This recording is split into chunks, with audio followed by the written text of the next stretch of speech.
Good morning mga junkers. Oras na 5:34 na ng umaga. So Sunday ngayon, pupunta tayo sa junk shop, silipin ko. At titignan natin kung yung ibibenta ko na lang kasi nawawalan na kami ng mga gamit doon. So yun, puntahan natin. Dito na tayo sa motor ko. Punta tayo doon.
Ha?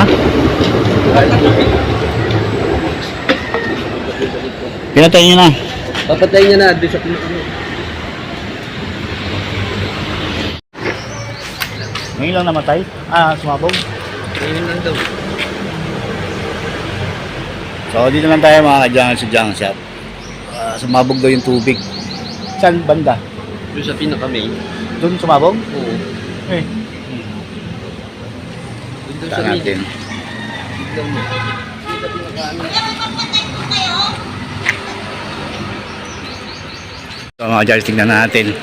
Hindi natin ito alam kung sinadya ito eh. Kasi nasa labas yung tangke eh. Dami talaga sumasalbahay sa amin dito mga ka-junkers eh.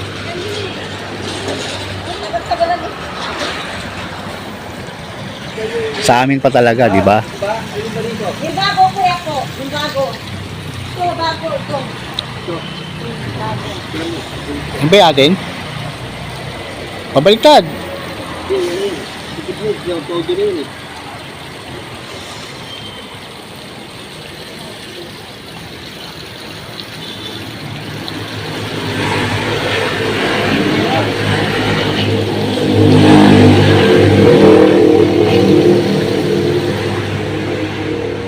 Sa atin na. Bakit sa atin? Grabe na. Ano ko nga bakit nga? Yan. Ano to sa magtapon? Hindi naman. Ito na nga. Ito na mga. Pinagdakan yan.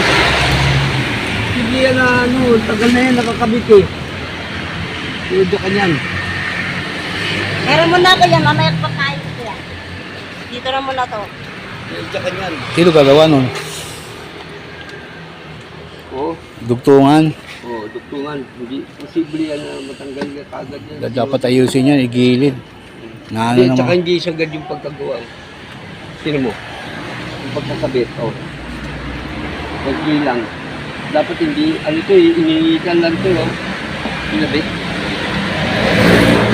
Ito mga ka-junkers, putol yung dugtungan. Dapat hindi ganyan ang copling yan.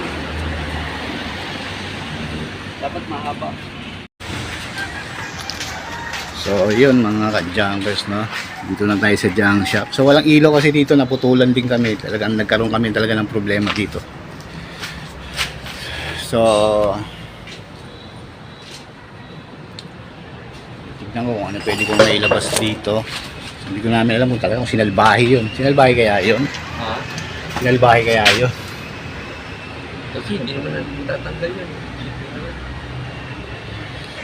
Ayan, update ko na lang kay mamaya. So ito mga ka-junkers, no, tatry natin paanda rin itong truck natin.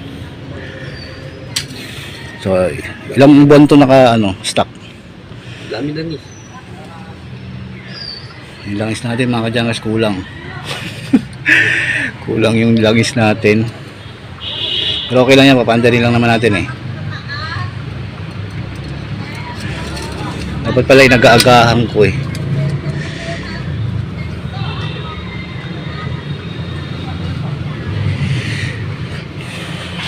Lang tayo ng panungkit. So ito mga Jones, no, nabomba ko na doon sa kabila.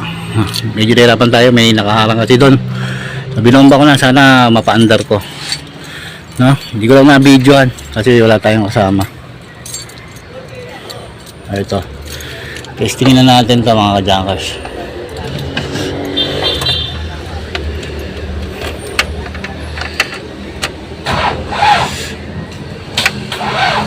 Atay, mahina yung baterya.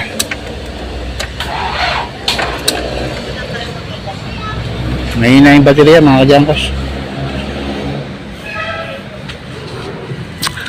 Ayun na problema, baterya na. Nalobat.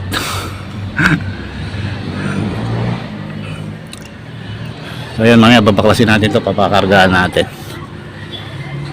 Sige. Mga kadyangers, titignan natin yung mga kalakal natin na sa loob. Babaklasin ko na lang itong pinto para makapagkarga ako. No? Yan mga kadyangers, ang dami kong kalakal. No? Konti lang yan, pero siyempre mga naipon namin yan nung so ito mga sibak, mga PET namin. Doon yung sibak, yung huling pinilian ko. So ang dami nakakalat na yung PET, sumabog na. No? So makakarga ko yan mamaya. May mga yero pa nga, pinaghalo-halo ko na yung kamada ko dyan sa loob eh. So update ko na ulit kayo mamaya. Dito na tayo mga dyan sa bahay. Umuwi muna ako kasi nakakabuisit yung inabutan ko ron. So ngayon manghiram ako ng sasakyan sa akong bahay ko. Magbaboundaryan ko na lang kasi ayaw umandar ng truck. Nalopot yung baterya. So manghiram na lang ako ng truck. So dami talaga sumasalbahay sa amin doon mga kajankers. Nakakabisit lang. So yan, update ko lang naman. So mamaya magpa-price update tayo kung ano yung mga bagong presyo sa mga kalakal, no? So yun, kailangan may benta na namin yung bangkalakal doon.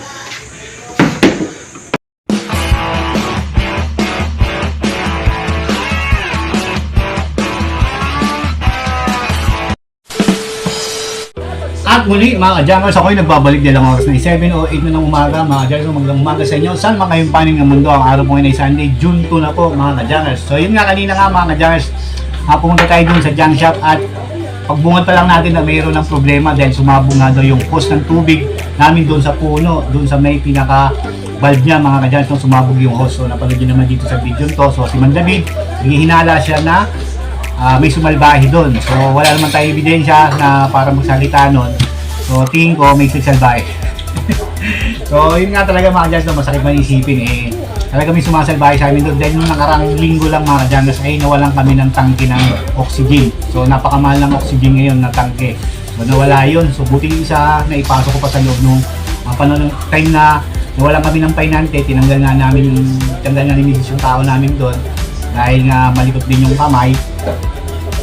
So yun, kaya hindi na namin pinabalik. So yun mga kajankers. So yun nga, pagpunta nung nawalan nga yun, siyempre nagdududa na rin misis ko na baka mawalan ulit kami kasi yung tao nandun na naman ulit, no? So yun, at kaya nakita ko naman sa inyo, ang dami pa rin kalakal kasi nakapamili pa kami noon nung bago kami mawalan ng tao, nakapamili pa kami noon, nakapaghakot pa ako noon, kaya maraming mga bakal ngayon doon, tsaka mga aluminum ko, marami pa rin doon mga kajankers. So yun, at sana sa mga susunod na araw, maayos na yung lugar ko doon. So yung truck ko nga hindi ko pinaandar ko kaso lobat yung baterya mga kajankers. So yun ang naging dumaranas ng problema sa junk shop ko. Sarado kasi hindi kami nakakapag-operate sa mga revision nakakalam. Nakakalungkot man isipin pero wala tayong magagawa, kailangan tuloy-tuloy lang. So yun, naging busy rin kasi tayo sa MC Taxi kaya ngayon ko lang nasilip yung junk shop namin mga kajankers, no? So yun, at para naman hindi masayang inyong panonood dito sa video to, magpa-price update tayo ng presyo ng mga karton, assorted papel at mga puti doon sa aking nirerektahan dahil sila Boss B mga kajankers, sa hindi ko nakakaalam, bumibili din po sila ng mga karton at ng mga papel. So isi-share ko muna sa inyo bago kala Boss B yung sa original na pinagdadalan ko ng mga papel dahil may aviso sila sa akin nung May 20 pa, isi-share ko sa inyo para pagkumpara nyo lang No? So, dalawang kumpanya ang i-share natin. Pero unahin muna natin doon sa original na pinagdadalan ko. So, handa na kayo. Handa natin yung patagalin. Hawak na kayo ng lapis at papel. Sisimulan na natin yan. In 5, 4, 3, 2, 1. Lista nyo na yan.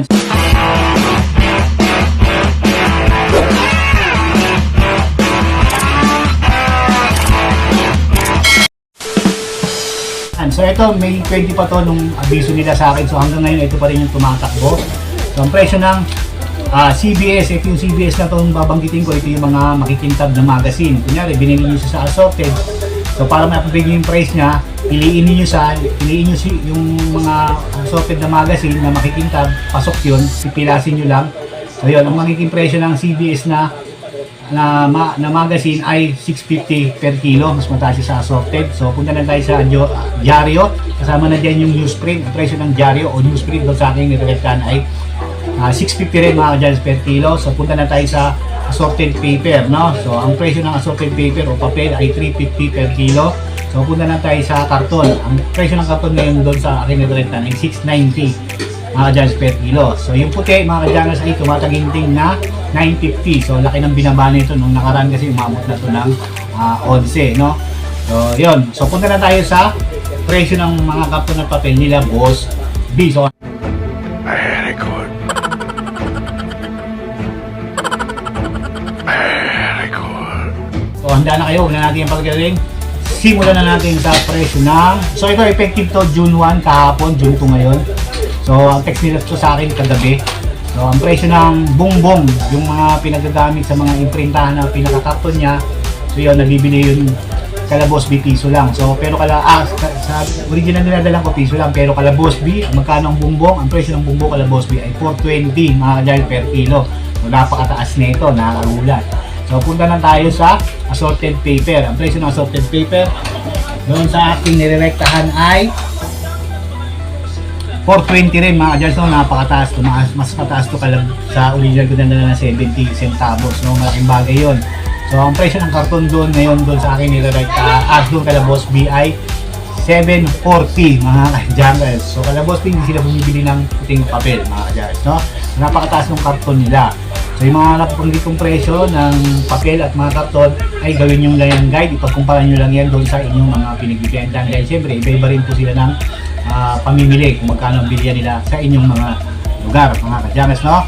So sana makabalik ulit kami sa Jam Shop dahil sana next year sana we hope na makapag-operate kami kahit paano magkaroon kami ng tao na matino kasi mahirap maghanap ng tao ngayon na matino mga kadyals, no?